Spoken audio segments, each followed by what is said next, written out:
नमस्कार दोस्तों, कविता Yadav YouTube channel पर आप सभी का स्वागत है। संपूर्ण हिंदी की तैयारी को आगे बढ़ाते हुए आज की क्लास में हम करेंगे भक्तिकाल। भक्तिकाल से संबंधित उन सभी तथ्यों को देखेंगे जो कि परीक्षाओं में पूछे जाते हैं। निरंतरता के साथ अपनी क्लासेस को आगे बढ़ाते हुए आज हम भक्तिकाल की समय सीमा, नामकरण व उदय के कारण हम समझेंगे, देखेंगे। क्योंकि EMRS, TGT, PGT हिंदी की परीक्षाओं के कारण बीच में जो अभी परीक्षाएँ हो रही थी, तो उससे हमारी जो संपूर्ण हिंदी की क्लासेस चली हुई थी, जिससे हमारी जो निरंतरता से जो क्लासेस चली हुई थी वो रुक गई थी। और साथ साथ हमने एक प्रश्न उत्तरों की भी श्रेणी बनाई हुई है, जिसमें हम व्याख्या सहित प्रश्नों को कर रहे हैं। तो निरंतरता के साथ आगे बढ़ाते हुए अपनी क्लासेस को शुरुआत कर लेते हैं भक्तिकाल की, क्योंकि आदिकाल को हम बिल्कुल डिटेल से समझ चुके हैं, कर लिया है। और उसके बाद शुरुआत हुई भक्तिकाल की। आदिकाल में हमने देखा आदिकाल की में किन किन भाषाओं में रचनाएं लिखी गई, कौन कौन कवि प्रमुख रहे, कौन कौन सा साहित्य लिखा गया। इन सभी जो आदिकाल से संबंधित जितने भी महत्वपूर्ण तथ्य बनते हैं, जो हर परीक्षा में पूछे जाते हैं, हम कर चुके हैं। तो आज शुरुआत कर लेते हैं भक्तिकाल की क्लास नंबर 1 से। तो शुरुआत करते हैं। हिंदी साहित्य में भक्तिकाल का एक अपना महत्वपूर्ण स्थान है। इसे पूर्व मध्यकाल के नाम से भी जाना जाता है। भक्तिकाल का दूसरा नाम क्या है भाई? पूर्व मध्यकाल। ये आपको ध्यान रखना है, क्योंकि कई बार पूछ लेते हैं कि भक्तिकाल को किस नाम से भी जाना जाता है। तो पूर्व मध्यकाल के नाम से भी जाना जाता है। और अलग अलग विद्वानों ने भक्तिकाल के नामकरण भी अलग अलग दिया है। तो देख लेते हैं आगे। इनकी समय सीमा जो है 1375 संवत से 1700 संवत तक मानी जाती है। 1375 से 1700 संवत तक इनकी समय सीमा मानी जाती है। और सर्वमान्य भी यही है, रामचंद्र शुक्ल के अनुसार भी यही मानी जाती है। ये आपको ध्यान रखना है। बढ़ते हैं आगे। साहित्य के क्षेत्र, साहित्य के श्रेष्ठ कवि तथा श्रेष्ठ रचनाएं इसी काल में मिलती है। साहित्य के, हिंदी साहित्य के अंतर्गत जो श्रेष्ठ कवि हमें देखने को मिलते हैं और श्रेष्ठ रचनाएं जो मिलती है, वे हमें अधिकतर भक्तिकाल के अंदर ही हमें देखने को मिलती है। भक्तिकाल का जो निर्गुण साहित्य है और सगुण साहित्य में दोनों जो साहित्य रचे गए, उसमें जैसे कबीर दास जी निर्गुण साहित्य और में जयसी निर्गुण साहित्य के कवि, फिर उसके बाद सूरदास जी और तुलसीदास जी है सगुण साहित्य के कवि रहे। वे हिंदी साहित्य के श्रेष्ठ कवियों में गिने जाते हैं। और श्रेष्ठ रचनाएं जैसे कि तुलसीदास जी की रामचरितमानस हिंदी साहित्य की श्रेष्ठ रचनाओं में शामिल है। तो ये जो रचनाएं और कवि है, वे हमें किस में मिलते हैं? भक्तिकाल के अंतर्गत ही देखने को मिलते हैं। और भक्तिकाल को स्वर्ण युग काल भी कहा जाता है। जैसे जॉर्ज ग्रियर्सन ने भक्तिकाल को स्वर्ण युग कहा, तो श्याम सुंदर दास ने स्वर्ण काल कहा। इस पर बच्चों का भी डाउट होता है, क्योंकि कई परीक्षाओं में एक प्रश्न पूछा जाता है कि किस काल को स्वर्ण युग या स्वर्ण काल के नाम से जाना जाता है, तो वो है भक्तिकाल। दूसरा, किन्होंने कहा स्वर्ण युग काल किसने कहा, स्वर्ण काल का किसने कहा? तो जॉर्ज ग्रियर्सन और श्याम सुंदर दास में ऑप्शन में दोनों में से एक ही आता है हमेशा, जॉर्ज ग्रियर्सन या श्याम सुंदर दास। लेकिन जॉर्ज ग्रियर्सन ने भक्तिकाल को स्वर्ण युग कहा है और श्याम सुंदर दास ने स्वर्ण काल कहा है। और अलग अलग बुकों में किसी में स्वर्ण युग श्याम सुंदर दास के अनुसार भी दिया गया है, तो ऑथेंटिक रूप से आप पुस्तकों में देख सकते हो। बढ़ते हैं आगे। हिंदी साहित्य के इतिहास में दूसरे कालखंड को मध्यकाल का नाम दिया गया है। दूसरे कालखंड को, यानी कि प्रथम कालखंड कौन सा रहा? आदिकाल। दूसरे कालखंड को जो है मध्यकाल के नाम से जाना जाता है, जिसे हम भक्तिकाल के नाम से भी जानते हैं। मध्यकाल को 2 भागों में बांटा गया। मध्यकाल को हम भक्तिकाल के नाम से नहीं जानते, हम पूर्व मध्यकाल को भक्तिकाल के नाम से जानते हैं, जिसे 2 भागों में बांटा गया। मध्यकाल को कौन कौन से 2 भागों में बांटा गया? पूर्व मध्यकाल और उत्तर मध्यकाल। पूर्व मध्यकाल को हमने भक्तिकाल के नाम से जाना और उत्तर मध्यकाल को हमने रीतिकाल नाम दिया। इस प्रकार से आपको ध्यान रखना है कि भक्तिकाल का जो दूसरा नाम है वो पूर्व मध्यकाल है, ना कि मध्यकाल। इसमें आपको कन्फ्यूज नहीं होना। मध्यकाल अगर नाम आ जाए तो दोनों कालों को हम कहेंगे पूर्व मध्यकाल और उत्तर मध्यकाल। इन दोनों का नाम हम देंगे मध्यकाल। भक्तिकाल का जो दूसरा कालखंड होगा वो मध्यकाल होगा, जो कि पूर्व मध्यकाल और उत्तर मध्यकाल में बटा हुआ है। पूर्व मध्यकाल को हम भक्तिकाल कहते हैं और उत्तर मध्यकाल को हम रीतिकाल के नाम से जानते हैं। ये तथ्य आपको ध्यान रखना है। बढ़ते हैं आगे। पूर्व मध्यकाल को भक्ति काल और उत्तर मध्यकाल को रीतिकाल पढ़ लेते हैं आगे। डॉक्टर गिरियशन महोदय ने भक्ति काल को 15वीं सदी का धार्मिक पुनर्जागरण कहा है। डॉक्टर जॉर्ज गिरियशन महोदय ने भक्ति काल को क्या कहा है? 15वीं सदी का धार्मिक पुनर्जागरण। किसने कहा है? डॉक्टर जॉर्ज गिरियशन ने। एक एक तथ्यों को ध्यान से समझते हुए पढ़ना है, क्योंकि आजकल समझ बेस के प्रश्न बनने लग गए हैं। जब तक आप चीज़ों को समझोगे नहीं तो आगे परीक्षा में आपको कठिनाई होगी। तो देख लेते हैं आगे। इस काल में भक्ति की अधिक प्रधानता होने के कारण भक्ति काल की संज्ञा दी गई है। इस काल में यानी कि भक्ति काल में भक्ति की प्रधानता अधिक होने के कारण ही भक्ति काल की संज्ञा दी गई है। इनमें भक्ति साहित्य की परंपरा का प्रवर्तक नामदेव को माना है। भक्ति साहित्य की परंपरा का जो प्रवर्तक है, जो कबीरदास जी से भी पहले नामदेव का नाम आता है, तो नामदेव को माना जाता है। ये आपको ध्यान रखना है। निर्गुण काव्य धारा पहले आई थी जैसे कि, और निर्गुण काव्य धारा में प्रमुख कवि कौन रहे? कबीरदास जी। तो कबीरदास जी को न मानकर भक्ति साहित्य परंपरा का प्रवर्तक किसे माना है? नामदेव जी को। उसके बाद मैनियर विलियम्स के अनुसार भक्ति जो शब्द की उत्पत्ति है वो किससे मानी जाती है? भज धातु से मानी जाती है, और जिसका अर्थ है भाग लेना। ये आपको पता ही है। उसके बाद जो भक्ति शब्द का उल्लेख है, भक्ति शब्द का उल्लेख कहाँ मिलता है? हमें श्वेताश्वेत उपनिषद में हमें इसका उल्लेख मिलता है भक्ति शब्द का। अगर ये पूछ लिया जाए भक्ति शब्द का उल्लेख कहाँ मिलता है, तो श्वेताश्वेतवर उपनिषद में हमें भक्ति शब्द का उल्लेख मिलता है। उसके बाद बात करें विभिन्न विद्वानों के अनुसार भक्ति काल की समय सीमा। भक्ति काल की समय सीमा अगर हम देखें, आचार्य रामचंद्र शुक्ल के अनुसार 1375 विक्रमी संवत से लेकर 70वीं विक्रमी संवत तक मानी जाती है, जो कि सर्वमान्य भी यही है। सर्वमान्य भी इसे ही माना जाता है। उसके बाद हम बात करें राम कुमार वर्मा की। डॉक्टर राम कुमार वर्मा ने भी भक्ति काल की समय सीमा 1775 विक्रमी संवत से लेकर 70वीं विक्रमी संवत तक मानी है। हजारी प्रसाद द्विवेदी ने 14वीं शताब्दी से 16वीं शताब्दी तक मानी है। डॉक्टर नगेंद्र वर्मा ने 1350 ईस्वी से लेकर 1650 ईस्वी तक मानी है, जो कि 14वीं शताब्दी के मध्य और 17वीं शताब्दी के मध्य का समय रहा है, और यही जो जॉर्ज गिरियशन ने मानी है। इसके बाद जो है बच्चन के अनुसार अगर भक्ति काल की समय सीमा देखें तो 1400 ईस्वी से लेकर 1650 ईस्वी तक मानी जाती है। मिश्र बंधुओं ने 1444 से लेकर 1560 विक्रमी संवत तक मानी है, जिसे हम पूर्व मध्यकाल के मिश्र बंधुओं ने भी भक्ति काल को 2 भागों में बांटा है। मिश्र बंधुओं ने किस प्रकार 2 भागों में बांटा है ये और देख लेते हैं हम, क्योंकि मिश्र बंधुओं ने जो भक्ति काल की समय सीमा है वो 1444 विक्रमी संवत से लेकर 1680 विक्रमी संवत तक मानी है, जिसमें कि उन्होंने जो भक्ति काल को पूर्व मध्यकाल नहीं है, ये माध्यमिक काल है। ये ध्यान रखना आपको, क्योंकि मध्यकाल जो है पूरे भक्ति काल को कहा गया है, पूर्व मध्यकाल जो है भक्ति काल को कहा गया है। लेकिन जो मिश्र बंधुओं ने भक्ति काल को 2 भागों में बांटते हुए पूर्व माध्यमिक काल और प्रौढ़ माध्यमिक काल में बांटा है, तो उन्होंने जो पूर्व माध्यमिक काल की समय सीमा 1444 से 1560 मानी है, और प्रौढ़ माध्यमिक काल की जो समय सीमा है 1561 से लेकर 1680 तक मानी है। इसमें आपको कंफ्यूज नहीं होना है। मिश्र बंधुओं के अनुसार भक्ति काल की ये समय सीमा मानी जाती है। और ये भी पूछ सकते हैं मिश्र बंधुओं ने भक्ति काल को कितने भागों में बांटा है, या उसे क्या क्या नाम दिया है, तो पूर्व माध्यमिक काल और प्रौढ़ माध्यमिक काल आपको ध्यान रखना है। बढ़ते हैं आगे। डॉक्टर गणपति चंद्र गुप्त ने 1350 से लेकर 1500 ईस्वी तक भक्ति काल की समय सीमा मानी है।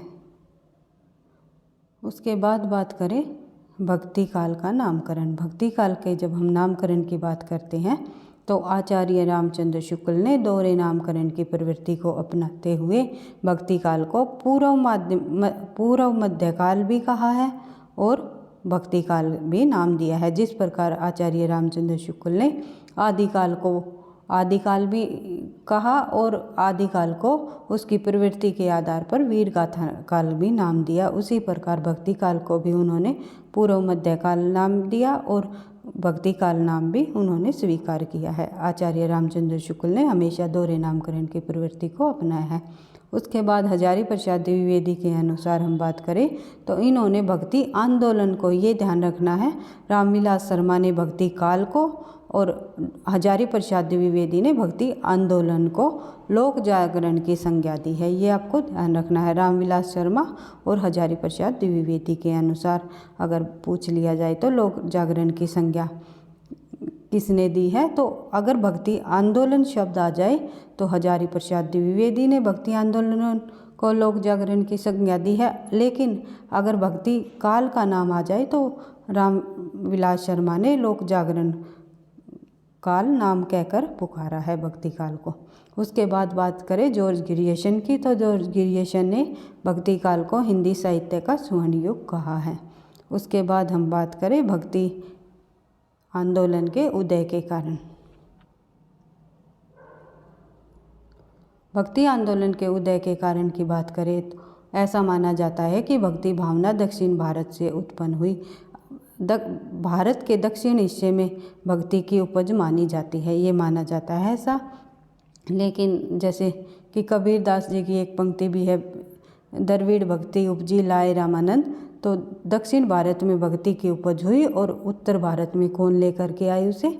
रामानंद जी लेकर के आई। ये पंक्ति में भी दिया हुआ है कबीरदास जी की। और जो ये द्रविड़ भक्ति उपजी लाए रामानंद जो ये पंक्ति है, कहीं आपको सतेंद्र भी इसका राइटर दिखाई देगा, तो ये पंक्ति दोनों राइटरों की है। ऑप्शन ए की मिलेगा आपको परीक्षा में। अगर इसकी पंक्ति का ये पूछ लिया जाए तो ये किस लेखक की है या किसकी है, तो कबीरदास जी या सतेंद्र, ये इन दोनों में से एक ऑप्शन में आएगा। तो देख लेते हैं, बढ़ते हैं आगे। संप्रदायों से संबंधित भक्ति जो है, रामानुजाचार्य जी ने विशिष्टाद्वैतवाद संप्रदाय के प्रवर्तक जो माने जाते हैं, उन्होंने शास्त्रीय पद्धति सगुण भक्ति का निरूपण किया है। जो रामानुजाचार्य जी रहे हैं वे शास्त्रीय पद्धति में निपुण थे और उन्होंने सगुण भक्ति का निरूपण किया है। दक्षिण में जो भक्ति उपजी है उनका जो श्रेय है रामानुजाचार्य जी को ही जाता है, ये माना जाता है। लेकिन जब उत्तर में आए तो उत्तर भारत में रामानंद ने भक्ति का प्रचार प्रसार किया। उसके बाद बात करें आगे, भक्ति आंदोलन की पृष्ठभूमि तैयार करने में कुछ आचार्यों का भी उल्लेखनीय योगदान रही है। संप्रदाय भाई हम एक क्लास में भक्ति काल के जो प्रमुख संप्रदाय हैं उन्हें डिटेल से पढ़ेंगे। अब ये थोड़ा थोड़ा सा वर्णन इसमें दिखाई आपको दे रहा होगा, लेकिन डिटेल से हम एक एक संप्रदायों से संबंधित क्लास करेंगे। तो देख लेते हैं आगे। इनमें मुख्यतः जो प्रमुख भक्ति आंदोलन की पृष्ठभूमि को तैयार करने वाले जो प्रमुख आचार्य रहे हैं, जिनका योगदान भक्ति आंदोलन की पृष्ठभूमि तैयार करने में रहा, वे रहे हैं मध्वाचार्य जी, रामानंद जी, वल्लभाचार्य जी जो कि सूरदास जी के गुरु रहे थे, नामदेव जी, जयदेव जी आदि। इन्होंने भक्ति आंदोलन की पृष्ठभूमि तैयार करने में अपना महत्वपूर्ण योगदान दिया है। उसके बाद हम बात करें मध्वाचार्य जी ने। मध्वाचार्य जी का जो सिद्धांत संप्रदाय रहा है वो द्वैतवादी रहा है। मध्वाचार्य जी ने गुजरात में द्वैतवादी वैष्णव संप्रदाय तथा रामानंद जी ने रामानंदी संप्रदाय का शुभारंभ किया।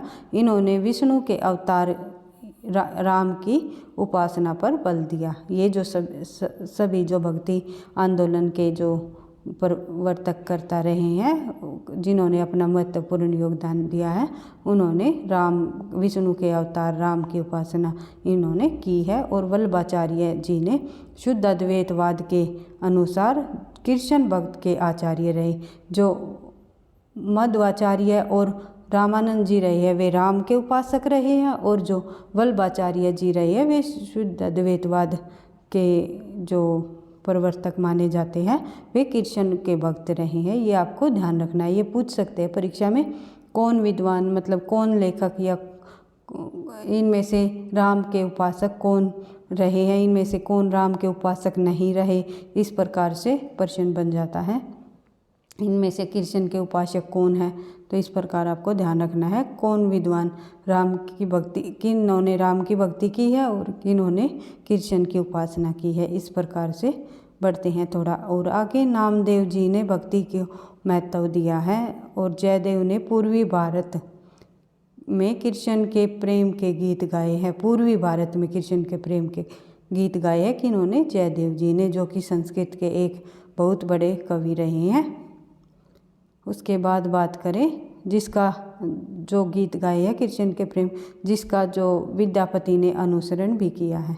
विद्यापति की जो पदावली है जयदेव की रचनाओं की का ही अनुवाद माना जाता है, इन्हीं का अनुकरण इन्होंने किया है। उसके बाद बात करें आचार्य जयदेव ने पूर्वी भारत में उसके बाद करें आचार्य रामचंद्र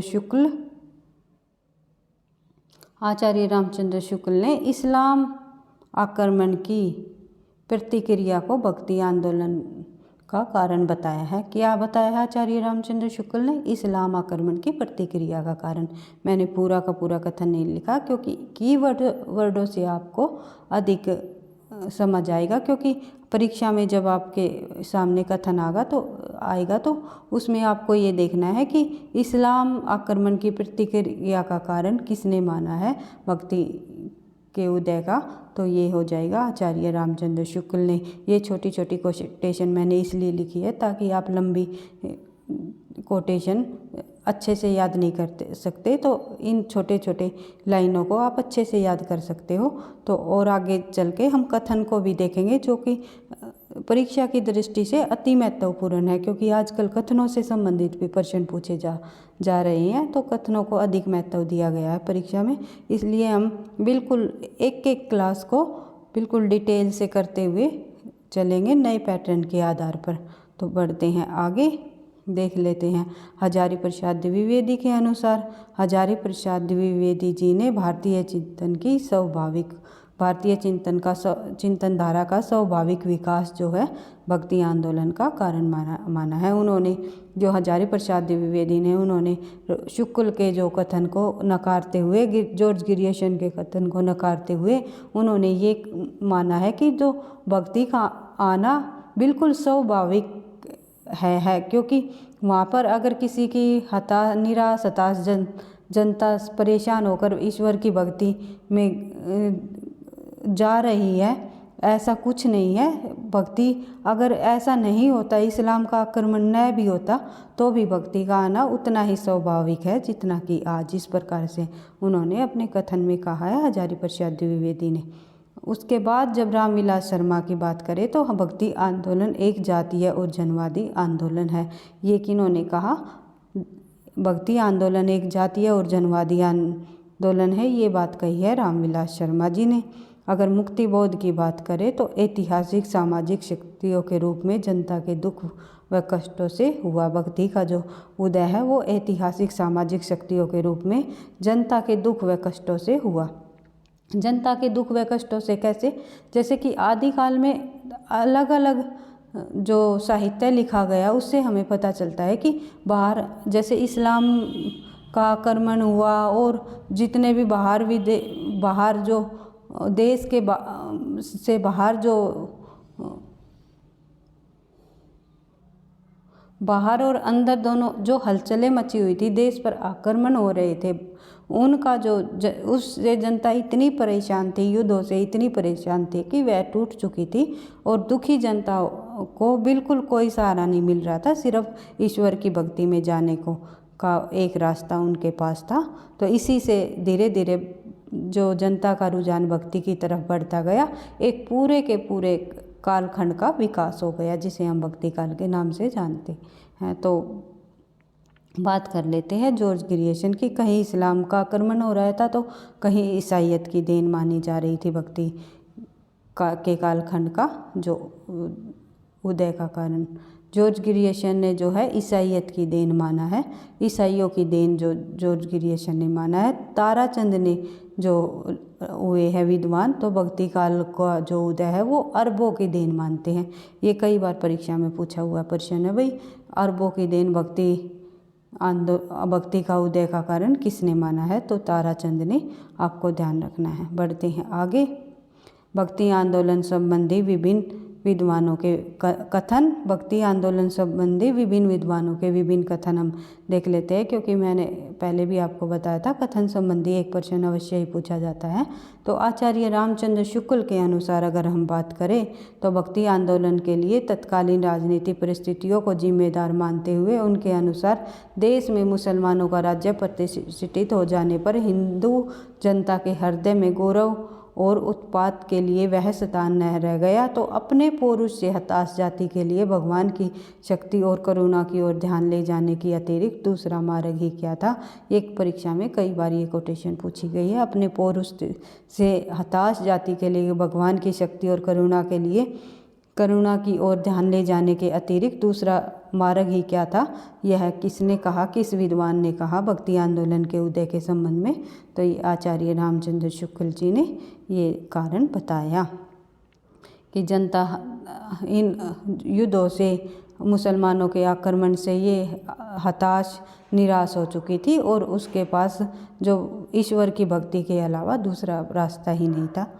ये जो बात है आचार्य रामचंद्र शुक्ल जी ने कही। उसके बाद देख लेते हैं हजारी प्रसाद द्विवेदी के अनुसार। हजारी प्रसाद द्विवेदी ने जो कहा, भक्ति आंदोलन का प्रारंभ हिंदुओं की पराजित मनोवृत्ति को नहीं मानते, यानी हिंदुओं की जो पराजित मनोवृत्ति, उनके मन में जो हार का भाव है उसे नहीं माना जाता। वे कहते हैं कि मुसलमानों के अत्याचार से यदि भक्ति की भावधारा में को उमड़ना ही था तो पहले उसे सिंध में और फिर उत्तर भारत में प्रकट होना चाहिए, पर हुई दक्षिण में। जो हजारी प्रसाद द्विवेदी जी कहते हैं, अगर भक्ति का मुसलमानों का अत्याचार है तो अत्याचार तो पहले उत्तर भारत में हुआ था, लेकिन भक्ति की जो उपज है वो दक्षिण भारत में हुई। ये कैसे संभव है? भक्ति का आना एक स्वाभाविक रूप से माना जाता है। हजारी प्रसाद द्विवेदी ने ये बात बोली है। उसके बाद जब हम जॉर्ज ग्रियर्सन जी की बात करें तो भक्ति आंदोलन को ईसाइयत की देन मानते हैं। जॉर्ज ग्रियर्सन किसे मानते हैं? भक्ति आंदोलन को ईसाइयत की देन। परंतु द्विवेदी जी ने, फिर हजारी प्रसाद द्विवेदी ने इस बात को भी नकारा है, स्वीकार नहीं किया है। ना ही रामचंद्र शुक्ल की बात को स्वीकार किया हजारी प्रसाद द्विवेदी ने, ना ही जॉर्ज ग्रियर्सन की। तो उन्होंने जो स्वीकार नहीं करते हुए जब उन्होंने कहा कि हजारी प्रसाद द्विवेदी भक्ति का जो उदय का कारण है, भक्ति का सूत्रपात है, वो किन्हें देते हैं? आलवर भक्तों को। और आलवर भक्त जो है दक्षिण भारत में सबसे पहले आए थे। इस प्रकार जो दक्षिण भारत में ही भक्ति की उपज मानी जाती है, यानी उदय माना जाता है। इस प्रकार से हमने भक्ति काल से संबंधित नामकरण, समय सीमा, उदय के कारण को समझाया।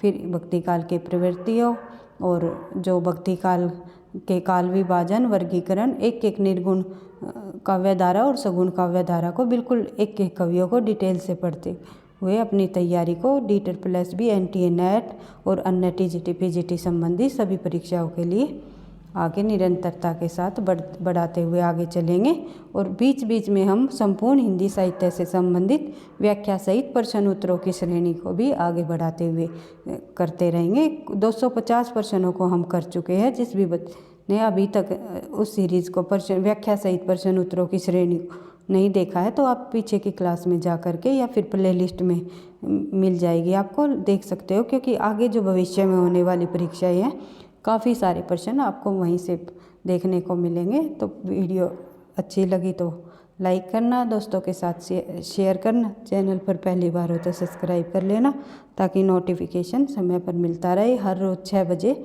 हिंदी से संबंधित हम क्लास लेकर के आपके सामने आते हैं। पढ़ते रहना, आगे बढ़ते रहना। थैंक यू, धन्यवाद।